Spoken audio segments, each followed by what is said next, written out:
The Ninth Jedi was released on August 5th, 2026, a collaboration between Lucasfilm and Studio I.G, in a mini-series spin-off based off of the episodes from Star Wars Visions. The story and characters exist in their own universe different from the Skywalker saga, letting it truly be its own story. The Ninth Jedi series has an extremely strong start, but trips over itself and faceplants hard by the time it finishes. I'm Tom the Wizard Man, and this is the Fake Wizards review of The Ninth Jedi. If this video provides you any value at all, please like and subscribe, as we're making many reviews almost every single day. In the original Star Wars Visions episode, it was established that Margrave Juro called out to the masterless Jedi of the galaxy in hopes of re-establishing the Jedi Order. The sabersmith La Jima constructed a series of lightsabers to assist in Juro's plan and tasked his daughter, La Cara, with the responsibility of delivering them to Juro. However, Jima ends up getting captured by bounty hunters. Cara escapes capture and delivers the lightsabers to Juro and assists in stopping the Sith's assault. The Jedi are victorious,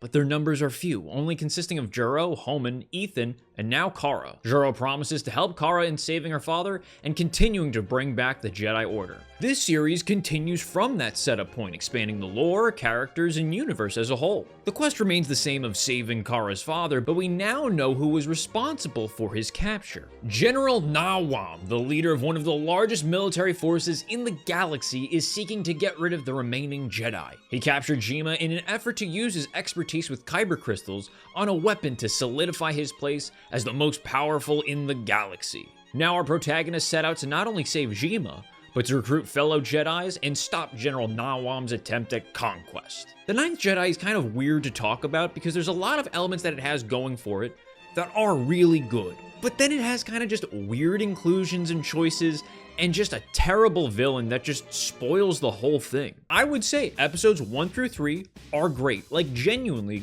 great. Traveling to planets to find former students that trained with Juro but never became Jedi because of the death of their master, I thought was an interesting setups for those episodes. It built up the mystery of this Jedi master and the apprentice who killed him, which I thought was cool. It took that plotline into a route that I partially guessed it would.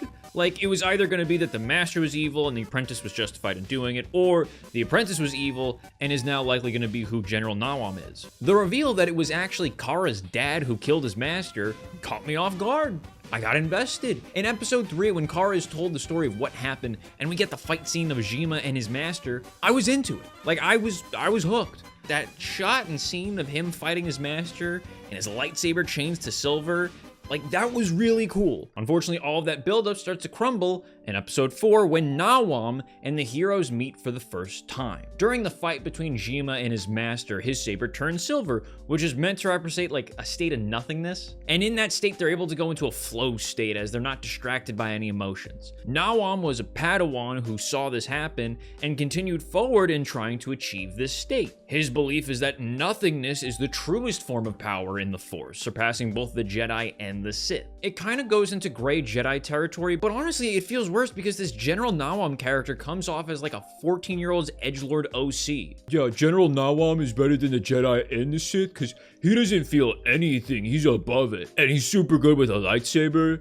and his lightsaber is silver, and he's got the biggest army in the galaxy. And he wouldn't care if his mom told him he couldn't go to the mall with his friends because, like, he doesn't care. He's just so full of nothingness. He's empty. This is amplified by the performance of the character. His delivery is this monotone voice that further makes this character boring and bland. I watched this dubbed, maybe the subbed is better, but he's the main villain. He's the antagonist that the heroes are facing. You want to see the hero succeed because you want him to get off the screen. As a character, there's not much to empathize with or really leave you interested in seeing where the story goes because he's just lame. Cara has a mini turning to the dark side phase that was done decently well, but it unfortunately led into the whole nothingness state too. In the finale, during the fight between Nawam and Cara, Kara's blade returns to a more traditional green as she points out the whole state of nothingness is nothing more than a facade, an attempt to justify your actions whilst disguising your true motives. In that exchange, Nawam's saber turns red, reflecting that his actions and motives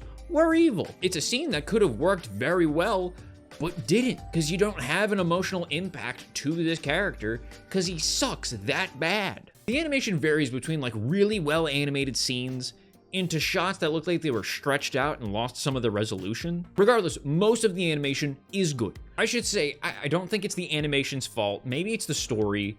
But as this series progresses, it begins to feel less and less like Star Wars and just space fantasy. A large part of it, I believe, is designs. When the ships are in battles or flying around, they don't feel like Star Wars ships. X-Wings, Y-Wings, the different types of TIE fighters, like Star Wars ships have a very specific design, and that style is not really captured in this series. Plus, the designs for the other species read as fantasy archetypes. You have asteroid miners that look like dwarves, which makes the blue-raced species feel like elves. Towards the end of this, it feels like they just start giving out lightsabers like candy. They give them to characters that really weren't implied to be force sensitive, and it feels like they did that just so they had more people at the end to be like, look, 9 Jedi, see, like the title, the Ninth Jedi. However, the biggest issue with this show is the music. The music is the most royalty-free, copyright-free sounding take on Star Wars music.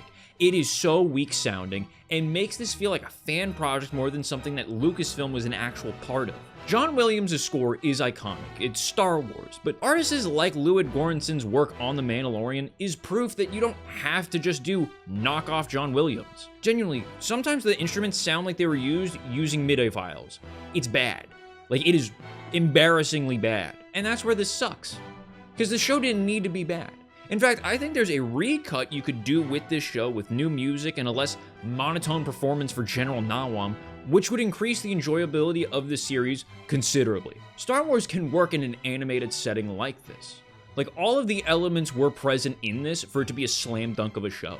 I liked Kara, I liked Juro, I liked Jima. I think Ethan and Hallman should have had more to do, but I did enjoy the elements in here. I liked the cast, except for the villain. And the villain just drags this down like an anchor. I think there was a way that you could have used the silver lightsaber in an interesting way, but the way that they did use it was just lame. If you were to swap the villain out for an actually interesting character that maybe wasn't just making a Death Star, this would have been an easy 9 out of 10. But as it is right now, The Ninth Jedi is a 6.5 out of 10. It's an okay mini-series, it's something to put on in the background, but it is not worth a Disney Plus subscription. If this review provided you any value at all, please like and subscribe, and thank you for watching.